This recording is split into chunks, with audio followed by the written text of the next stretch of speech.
Hello, you are back on my channel. This is the second video that I'm doing with Harry Thomas. For those of you who watched the first video and liked it, thank you very much. Please don't forget to like and subscribe on the videos. That would really make me happy. Today, we are going to be talking about word magic, the power of etymology, of understanding the words and where they came from in order to be able to free yourself from the spells that we live in today. So, Harry, we previously spoke on the video about you understanding the process of your experience around common law. You got from one country to another without doing any of the kind of prescribed waiting around in what's it called, hotels, and paying fines and so on. So if you want to know about that, people, go and watch the other video that we did. But you also have been exploring a subject dear to my heart, the etymology of words. So tell me a bit about this. Tell me kind of what your love of it really, and kind of where it came from, and then we can go into some examples to give people an idea of what the hell we're talking about. Yeah, so this is a big passion of mine now, and I'm so particular with my words. And I call myself a soul coach. I work with people, I help them find their truth, I help them be a lot more clear and confident in their truth, and I help them be able to defend it.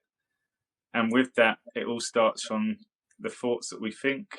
The next step is the words that come out of our mouth. In our life, that we have all these different problems, all these different excuses, all these limiting beliefs.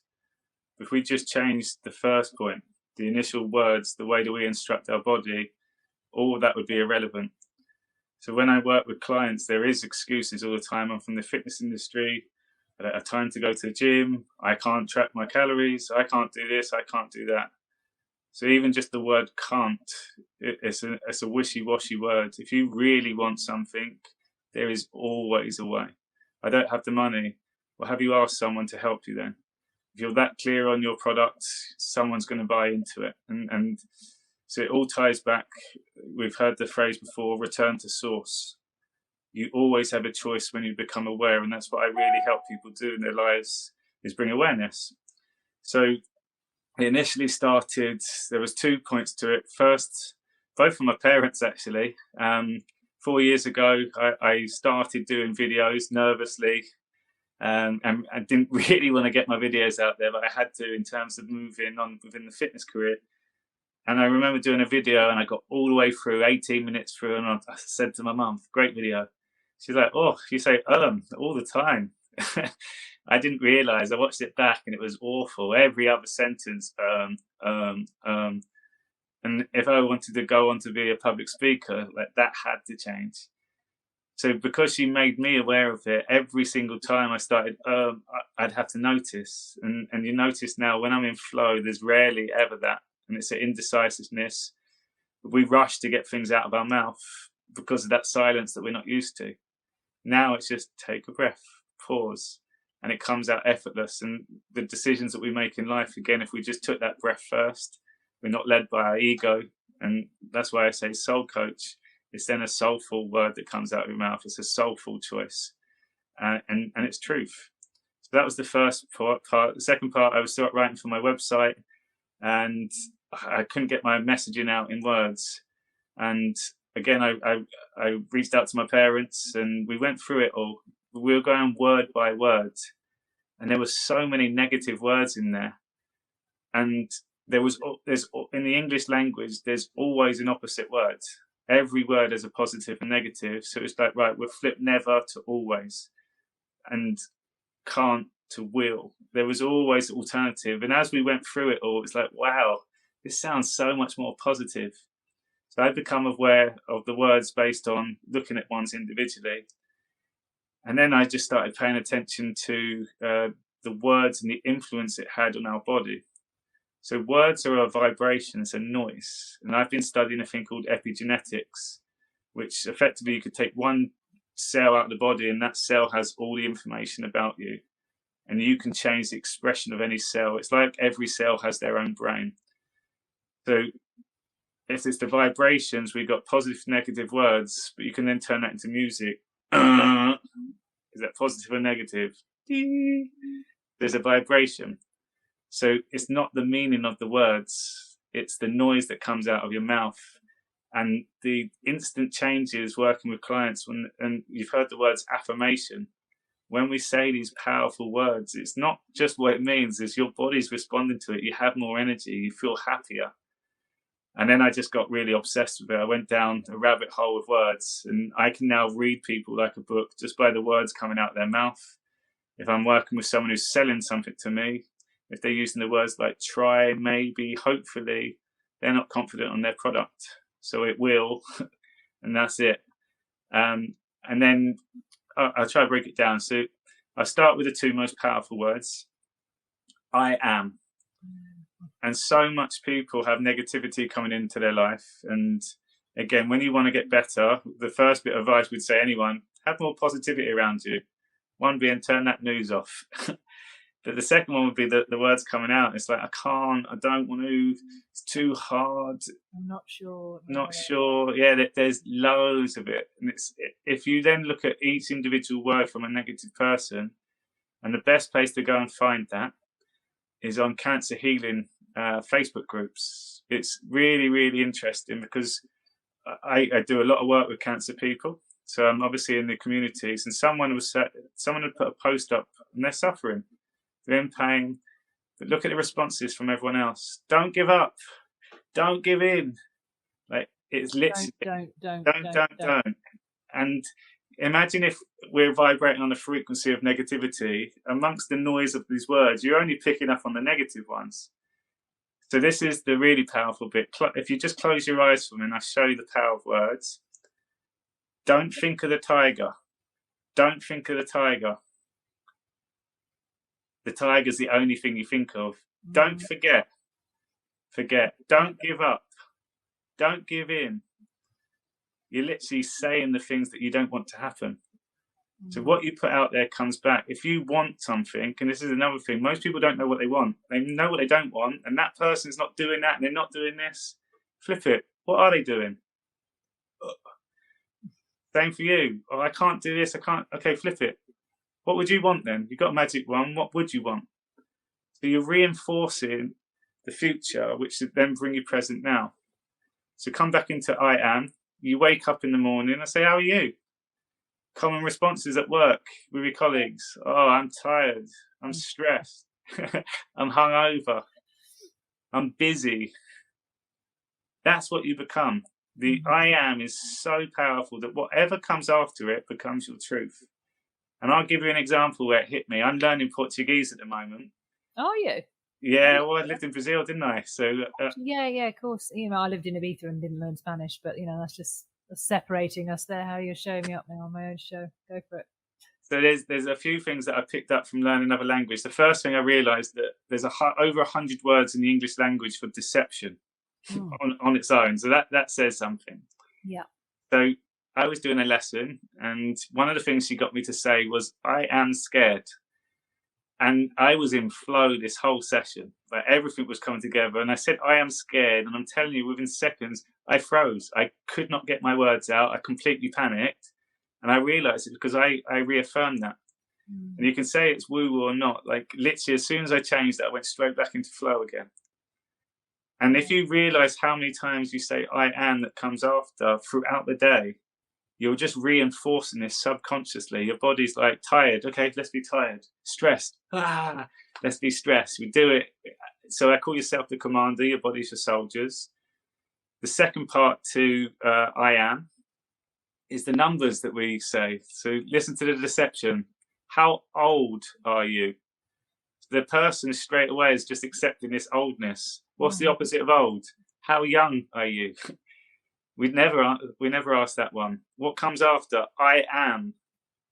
So you then say that number, and whatever attachment you got to that number. So if I asked you what a 70-year-old looks like, you have an image of what a 70 looks like. And most people would think hunchback, maybe a walking stick. So when you say I am 70, it's not the age, it's the perception you've given that number. Yeah, it's what you think of when you see that 70-year-old. You're imprinting that 70-year-old version of yourself into your field, rather than actually going, "Oh, hey, I am young." You're like, "I am 70," and that person's got a Zimmer frame. Yeah, and if I asked that to 100 people, not one person had a 6-pack, really like bronze skin, like looking really healthy 70-year-olds. because we're conditioned with all the movies, and literally society shows us what 70-year-olds look like. Yeah. So in Portuguese, they ask you, how many years do you have? I have this many years. That's how you answer.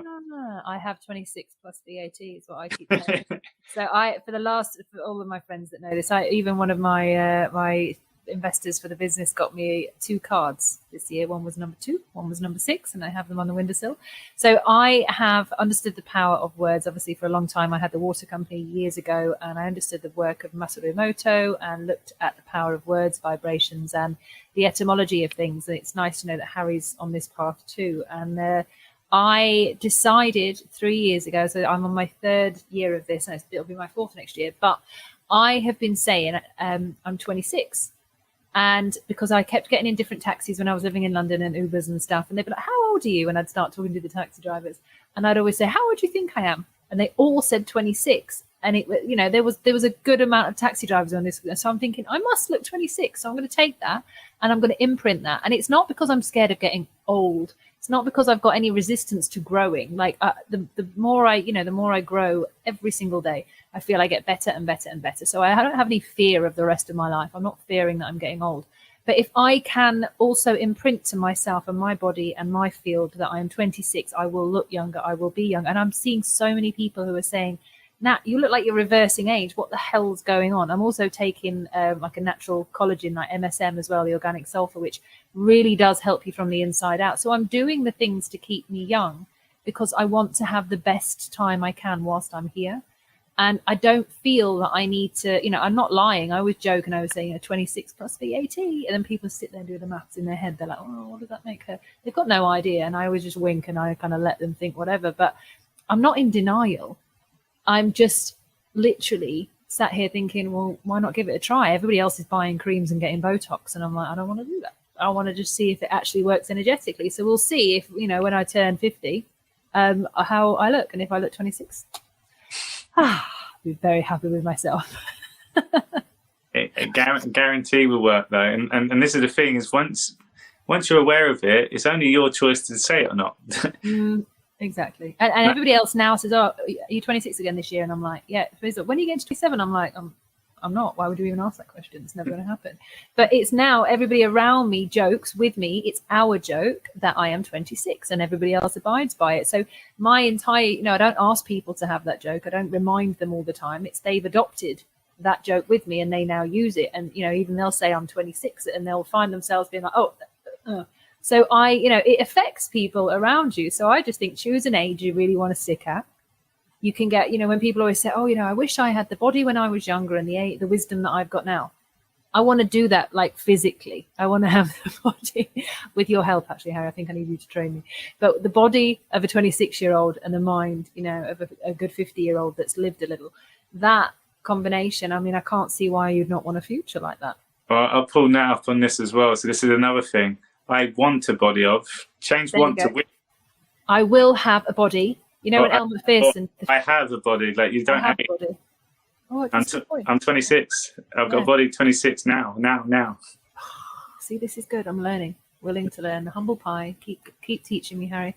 This is so good that you're on this journey and that you're going down these rabbit holes, because the more people know about the power of words, the better. And there's like a thing with it's when you make a statement. So when you make a statement to somebody, what you're doing, meant is mind and state is like a trans state that you're putting someone's mind into. So when you make a statement and you have sentences in that statement and you're saying a sentence, you're actually committing someone to a state by manipulating their mind with your words. And that's just like one example of what we do with our words. So can you give us some more examples of the words and the trickery that we are currently living under this spell? Yeah, so I'm very spiritual now, and there's universal laws. What you put out there comes back, and when you put something out, it manifests. But also we have these moments in our life that are magical, godlike moments. We feel presence. We might have connected with a ghost. Like you felt it as real as possible. So imagine, just for sake, there is this creator that just made this magic moment that happened.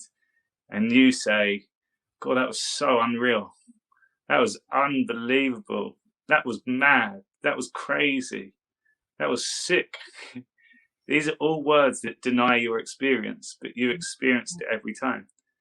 And So when we deny that, again, imagine if that was a creator and they gave you this experience, you denied it. Like, well, if you're denying this one, I'm not going to show you what else there is until you're ready to accept it.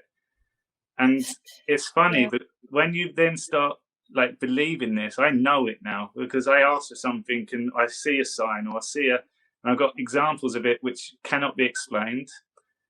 We call it a coincidence, but if you actually look at the actual meaning of the word coincidence in Latin, it's coincide. It's a perfect fit. It was meant to happen. So all these things, if you can just be open to these things and telling magic comes to your life, and I can share countless examples of now where you just laugh. And the first thing you do is set an intention for the day. Look out for a sign. And just be aware, you've created awareness, and there will be things that happen where you're like, oh, I got a video where I sent, I did a Facebook message, and it was like a post, me reaching to the stars. It said, intention today, look out for a sign. My whole day was full of signs. But I also had this guy from Scotland who sent me a video. It's like, Harry, I went on a bike ride, and he said, look out for a sign. So I was riding down, and a deer just ran out the road in front of me. He said, I've never seen that in my life. That's a sign. Oh, and it is a sign, is meaning for us all. It's like there are signs that, and they are so personal to you. They will make most sense to you. There'll be something like a secret message just for you that makes you go, oh, wow. You know, and it's like we do deny our reality so many times, don't we? We're like, my God, that's crazy. I can't believe that just happened. And then you find yourself not believing in magic. It's because you keep undoing all the magic that you keep seeing. And it's that, I think it's a famous quote. It's like somebody, I don't know who said it, but they say, there's Roald Dahl's one, which is those who don't believe in magic shall never be the ones to find it. There's that, which I love, which is something that I've said quite a lot. And then the other one is everybody wants a magic pill to fix things, but they don't want to believe in magic. And it's true. We live in this space where we're constantly, we get revealed. And this is something that I wanted to talk to you about is, I'm doing a lot around the words true and truth. So true is provable by way of evidence. Your truth is an assumption, what you thought happened. So when we say, oh, we're in the truth community, we're going to find our truth. You don't want to find your truth. Your truth is an assumption based on the reality that you currently limit yourself to believing in. What is true is provable by way of evidence. You only want what is true because then you can make a decision on facts rather than fiction.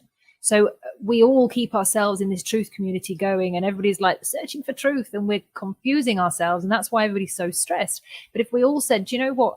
I saw a video today and it had, I don't know, Bill Gates said this and this is that, and you look at it and you go, wow, terrible, and you go and share it with 50 friends. You've created a video sharing with 50 friends, and you've now created another reality where you don't actually know if that video is true. I'm not saying it is, I'm not saying it's not, but what we don't do is factually look. We just pass things on. So we create all these realities on top of realities on top of realities where we actually don't know what is true and what's not. So then we get overwhelmed and then we go, oh my God, it's the government's fault. It's like, no, it's because you've been practically talking bullshit for the last, however long. And now you're believing in it. And now you're so believed in it, you're confused. So it's like, for me, I don't get stressed about the world the way it is. I'm like, interesting. Interesting that, oh, wow, this is deep, man. Like my words have changed around it because I don't know what is right and what is wrong because I'm not here factually finding things every day.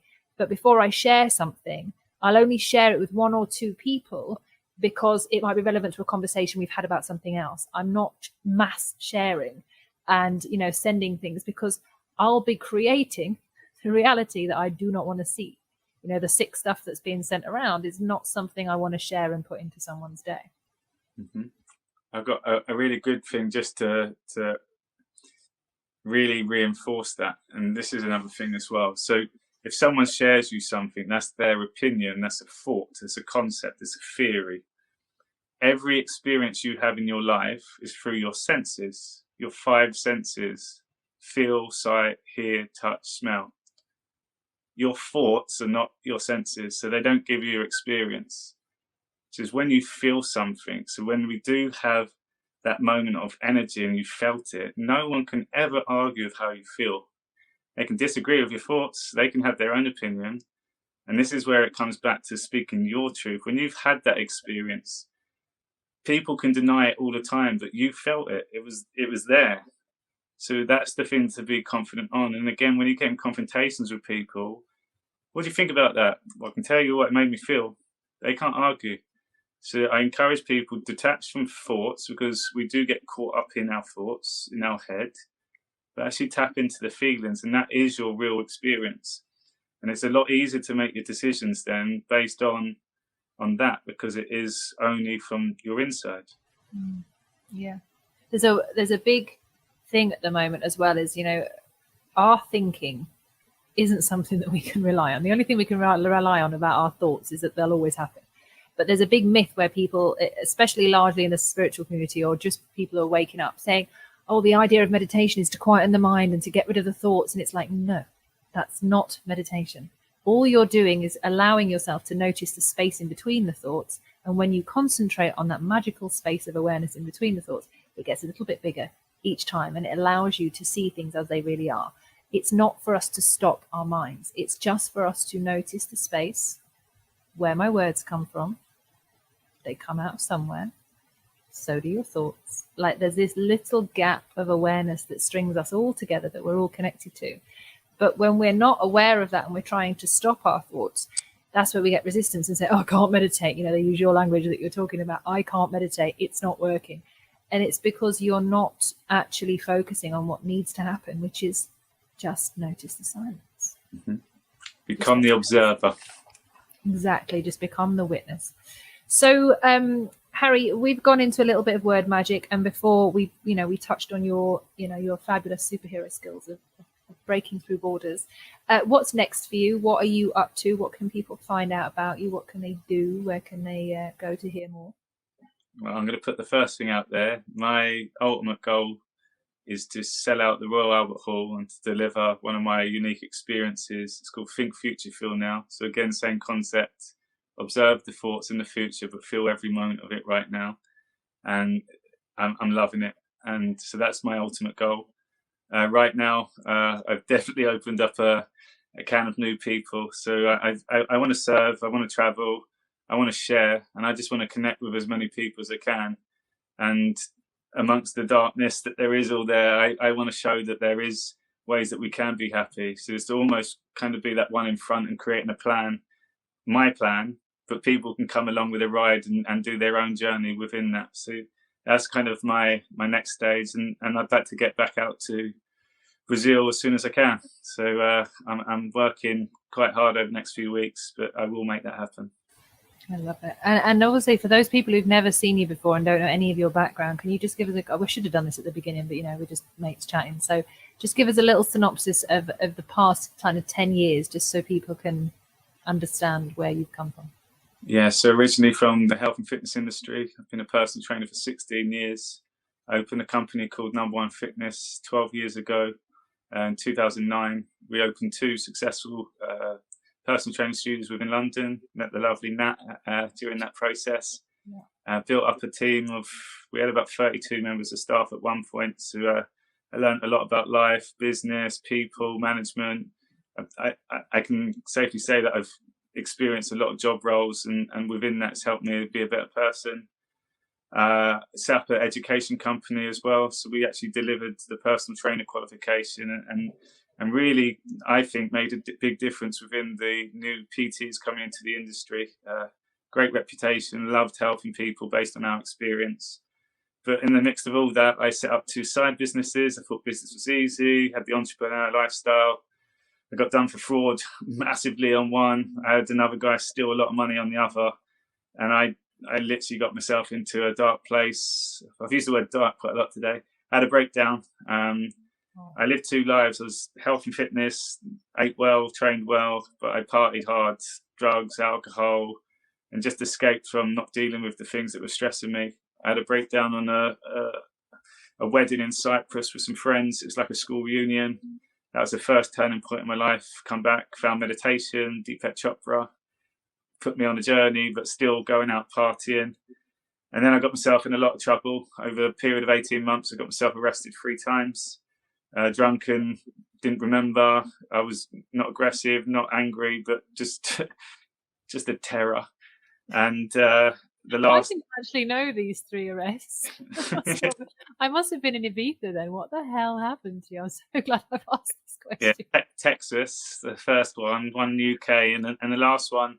Started getting myself like focused now. I wasn't drinking as much, and it was a stag do, best mate, and they said, "Oh, come on, come out, Tenerife." And the second night, I literally rolled over, opened my eyes, and the bar was there, the cells. I was in the cell. Don't remember how I got in there at all. I was in my swimming shorts. Sunday was closed, so I was in there for 24 hours without being told why I was in there. My head just went doolally. So Wow. I actually had a voice talk to me. There was urine coming in my cell, and I had this voice saying, "What are you doing with your life? You've got no control of it." And that moment, I stopped drinking. That was about 3.5 years ago now. I haven't had a drop since, and I just went on this amazing spiritual self-development, self-discovery journey. And I literally call myself a student of life now. I'm always learning. I'm always sharing.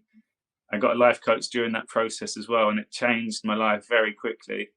And I then decided to become a life coach, and I found my purpose now. I love what I do. I have a big influence on people. I get a buzz from doing it. But everything that happens in my life now impacts my life. So I'm aware of everything. I hear a story from that person, I save it, and I can share it with someone else. If they've gone through some terrible stuff, I can then show them that that's amazing. Like, what can you learn from that? And yeah, it's from someone that's had a bad memory, which I labeled all the time. I have a bad memory. I now have the best memory. And yeah, so I get excited now because every day I get excited because I'm learning all the time. I'm connecting with new people. I'm happy. Like, you can see, if you went through my feed on Instagram maybe 2 years ago, you'll see there's a change somewhere. I've got a big smile on my face always. I'm healthy, I'm fit, I'm clever, I'm intelligent.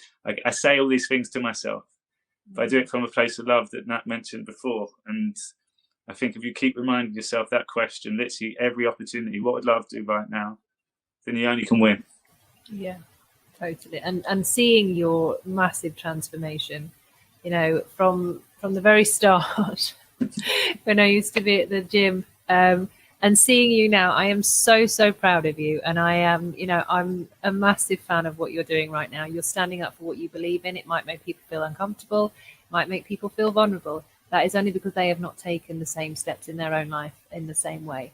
And we're all here to walk our own path. But I strongly advise that if you are out there, if anybody's out there right now and they're feeling a bit of loneliness because they're taking new steps and it's not something that they would usually do, and they're a bit, oh God, what are people going to think? Trust us, keep walking. Yeah. Keep walking. You will be fine. You will get through it. And like Harry, like myself, the transformations that we've both gone through, we're both crazy party people from the past. There's many a night I've gone out, not woken up in any cells, thank God, but I have woken up in beds where I'm like, this ain't my bed. You know, I'm not really sure whose bed this is. And then I like roll over and think, shit. And then, you know, so it doesn't matter where you end up, there's a funny story to tell. And as long as you're willing to come back to the heart, that's all that matters. So Harry, thank you so much. All the details about Harry's info will be underneath. If you want to see another video of mine with Harry, please do check out my channel. You can like and subscribe. I very much appreciate your time in supporting us on this. And yeah, Harry, you stay there for everybody else. Thank you so much. We'll see you on the next one. Thank you, guys.